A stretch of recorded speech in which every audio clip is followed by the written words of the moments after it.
주님을 아는 것이 우리의 힘입니다. 한 주간도 평안하셨습니까? 오늘 우리는 C.S. 루이스의 순전한 기독교 제4부 인격을 넘어서 또는 삼위일체를 이해하는 첫걸음 중에 두 번째 시간 삼위이신 하나님에 대해서 함께 살펴보겠습니다. 사람은 아이를 낳지만 조각상은 만듭니다. 하나님은 그리스도를 낳으시지만 사람은 만드십니다. 그러나 이것은 하나님에 대한 한 가지 사실, 즉 성부 하나님이 낳으신 존재는 그와 똑같은 종류의 존재, 즉 하나님이라는 사실만을 설명한 것에 불과합니다. 이 이상으로 우리가 하나님에 대해서 알만한 것이 있을까요? 오늘 이과는 하나님이 삼위로 존재하신 분이시라는 것을 우리가 이해할 수 있도록 설명하는 내용입니다. 먼저 우리는 하나님에 대한 두 가지 흔한 오해를 불식시킬 필요가 있습니다. 그 첫 번째 오해는 하나님을 믿지만 인격적인 하나님을 믿지 않는다는 사람들의 오해입니다. 나는 하나님을 믿지만 인격적인 하나님을 믿는 건 아니야 라고 말하는 사람들이 상당히 많습니다.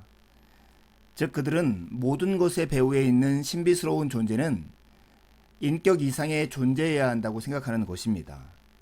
그러나 인격을 뛰어넘는 존재가 과연 어떤 존재인가에 관한 개념을 제시해 줄 수 있는 이들은 오직 그리스도인들밖에 없습니다. 만약 우리가 초인격적인 존재, 인격 이상의 존재를 찾는다면 기독교의 개념과 다른 개념 사이에서 망설일 필요가 없습니다. 두 번째 오해는 인간의 영혼은 이생을 거친 후 하나님께 흡수된다고 하는 생각입니다. 어떤 이들은 인간의 영혼은 이생을 거친 후 하나님께 흡수된다고 생각합니다. 그런데 그들의 설명을 가만히 들어보면 한 물질이 다른 물질에 흡수되듯이 우리 존재가 하나님께 흡수된다고 생각하는 듯 합니다. 만약 우리에게 일어나는 일도 이와 같다면 우리의 존재는 하나님께 흡수되는 동시에 사라지고 말 것입니다. 그리스도인들은 인간의 영혼이 하나님의 생명 속에 이끌려 들어가면서도 어떻게 제 모습 그대로 남아있을 수 있는지를 설명할 수 있는 그런 개념을 가진 유일한 사람들입니다. 이제 삼위이신 하나님을 이해하기 위해서 우리는 공간, 즉 3차원의 세계와 나란히 놓아보기를 시도하려 합니다. 우리는 공간 안에서 세 가지 방식, 앞뒤, 좌우, 위아래로 움직일 수 있습니다. 우리는 이 세 가지를 3차원이라고 부릅니다. 1차원만 사용하면 직선밖에 그릴 수 없습니다. 2차원까지 사용하면 도형, 이를테면 정사각형을 그릴 수 있습니다. 그런데 이 정사각형은 직선 4개로 이루어져 있습니다. 3차원까지 사용하면 이른바 고체, 예컨대 주사위나 각설탕 같은 정육면체를 만들 수 있습니다. 그런데 이 정육면체는 정사각형 6개로 이루어져 있습니다. 1차원의 세계는 직선입니다. 2차원의 세계에서는 직선도 그릴 수 있지만 여러 직선으로 도형을 만들 수 있습니다. 3차원 세계에서는 도형도 만들 수 있지만 여러 도형으로 고체도 만들 수 있습니다. 다시 말하면 좀 더 현실에 가깝고 복잡한 차원으로 올라간다고 해서 그보다 단순한 차원에 있는 것들을 아주 버리는 것은 아니라는 말입니다. 이해가 가십니까? 하나님은 삼위로 존재하시는 분이십니다. 인간적인 차원은 단순하며 어느 정도는 비어 있다고 할 수 있습니다. 인간적인 차원에서 한 인격은 한 존재이며 두 인격은 별개의 두 존재입니다. 신적인 차원에도 인격체들이 있습니다. 그러나 그 인격체들은 그 차원에서 살지 않는 사람은 상상조차 할 수 없는 새로운 방식으로 결합되어 있습니다. 즉 우리는 하나님의 차원에서 새 인격인 동시에 하나인 존재를 보게 됩니다. 정육면체가 하나의 정육면체인 동시에 6개의 정사각형인 것처럼 말이죠. 물론 지금 우리로서는 그런 존재를 완전히 이해할 수 없습니다. 이 차원만 인식하도록 만들어진 존재는 정육면체를 제대로 상상할 수 없는 것과 같습니다. 그러나 일종의 희미한 이해는 얻을 수 있습니다. 그때 우리는 난생 처음으로 초인격적인 존재, 인격 이상의 존재에 대해 어렴풋하게나마 구체적인 개념을 얻게 됩니다.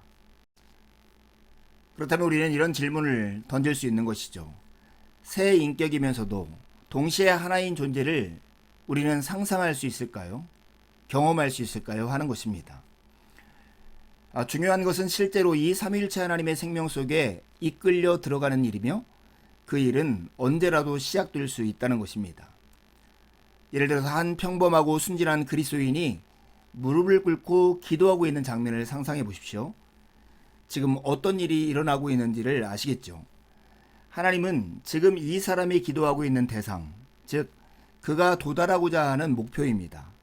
또한 그가 기도하도록 밀어주고 있는 주체, 원동력이기도 합니다. 동시에 이 사람이 그 목표를 향해 나아갈 길 내지는 다리이기도 합니다.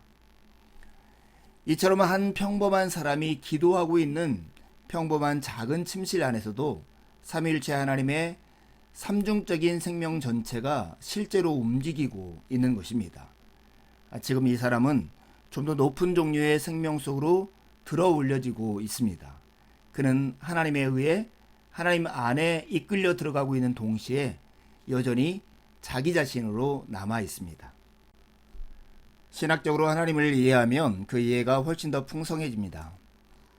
역사 속에서 삼위일체 하나님이라는 기독교의 정의에 도달하는 과정을 우리가 이해할 필요가 있습니다. 사람들은 막연하지만 하나님에 대해서 알고 있었습니다. 그런데 어느 날 스스로 하나님이라고 주장하는 인간이 나타났습니다. 그는 사람들에게 믿음을 주었습니다. 사람들은 분명히 그가 죽은 것을 목격했음에도 불구하고 다시 그를 만날 수 있었습니다. 그 후에 작은 모임 내지는 공동체를 이룬 그들은 하나님이 어떤 방식으로든 자기들 안에도 계신다는 사실을 깨달았습니다. 그분은 그들을 인도해 주셨고 전에는 할 수 없었던 일들을 하게 해 주셨습니다. 이 모든 일을 살펴본 끝에 그들은 삼위일체 하나님이라고는 기독교의 정의에 도달했습니다. 이렇게 보면 이 정의는 사람들이 만들어내는 것이 아닙니다. 그리고 신학은 어떤 의미에서는 경험과학이라고 말할 수 있습니다. 단순한 종교들은 사람들이 만들어낸 것이지만 하나님에 대한 이런 이해는 결코 사람들이 만들어낸 것이 아닙니다. 그런데 어떤 의미에서 신학을 경험과학이라고 말할 수 있을까요? 신학을 어떤 의미에서 경험과학이라고 한 것은 신학이 어떤 점에서는 다른 경험과학들과는 비슷하지만 모든 점에서 그렇지는 않다는 것을 뜻합니다. 다른 경험과학들을 한번 생각해 보십시오. 바위를 연구하는 지질학자라면 스스로 바위를 찾아 나서야 합니다. 그때 주도권은 전적으로 바위를 연구하는 사람에게 있습니다. 동물학자로서 자연 서식지에 사는 야생 동물들의 사진을 찍고자 한다고 합시다. 이 경우에는 그 동물들에게도 아주 조금이나마 주도권이 주어질 여지가 있습니다. 우리가 어떤 사람에 대해서 알고 싶어 한다고 생각해 보십시오. 이 경우의 주도권은 양측 모두에게 똑같이 주어집니다. 그런데 경험과학으로서의 신학은 이런 다른 경험과학들과 이런 면에서 다릅니다. 주도권이 오직 하나님께 있는 것입니다. 우리가 하나님을 알고자 할 때 그 주도권은 전적으로 하나님께 있습니다. 하나님이 자신을 보여주시지 않는 한 우리는 무슨 수를 써도 그를 찾을 수 없습니다. 다른 과학에 사용하는 도구는 우리의 외부에 있는 것들, 현미경이나 망원경처럼 우리의 외부에 있는 것들이지만 하나님을 볼 수 있는 도구는 우리 자신이라고 할 수 있습니다. 사람의 자아가 깨끗하고 밝지 못하면 하나님의 모습 또한 더러운 망원경 렌즈를 보는 달처럼 흐려 보일 수밖에 없을 것입니다. 삼위일체 하나님을 알기 원하십니까? 그 하나님을 배우기를 원하십니까? 하나님을 배우기에 가장 적합한 도구가 있습니다. 그것은 바로 그리스도인 공동체입니다.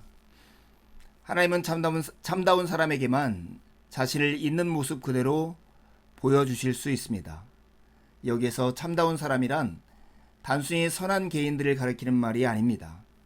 한 몸 안에 연합되어 서로 사랑하고 서로 도우며 서로에게 하나님을 보여주는 사람들을 가리키는 말입니다. 따라서 하나님을 배우기에 가장 적합한 도구는 다 함께 하나님을 기다리는 그리스도인 공동체입니다. 그리스도인의 모임은 이 과학 연구를 위한 기술 장비, 실험 도구인 셈입니다.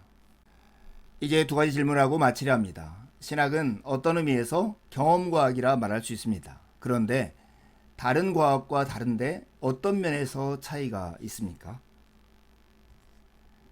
두 번째 질문입니다. 하나님을 배우기 가장 적합한 장소는 그리스도인 공동체입니다. 그 이유는 무엇일까요? 남은 한 주도 주님의 은혜를 의지해 살고 복된 주일에 함께 만나 기쁨으로 우리 하나님을 예배하시죠. 감사합니다.